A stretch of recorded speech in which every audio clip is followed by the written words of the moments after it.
Hey there, thanks for joining me for another market update. So mine's going to be a little bit of a repeat of last week. We're seeing, still sustained low interest rates or lower interest rates than that we've seen in the past.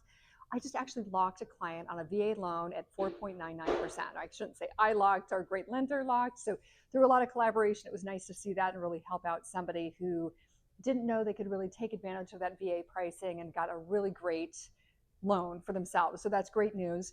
We're still seeing that huge disconnect between buyer and seller expectations. So we are still working on offers on our listings.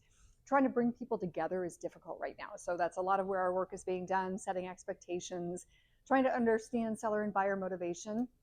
Got some great inventory out there still, but we're seeing that decline. So Mercer Island specifically, I just looked this morning, we're at 56 active listings. So we're seeing that process of declining inventory. So it's going to become tougher for buyers out there, fewer options as we get into December and January. So just be aware of that if you're looking for a house. We're not going to see a lot more come on the market. So another question that we've had is what's happening with the government shutdown and how is that impacting real estate? Nominally. So one place it might impact would be our VA loans. So we don't do a lot of those transactions here in the Pacific Northwest, but we might see some of that impact where we have the federal government involved. So just to be aware of that. Also, a colleague of mine had some clients that were actively searching for a home. They're government employees.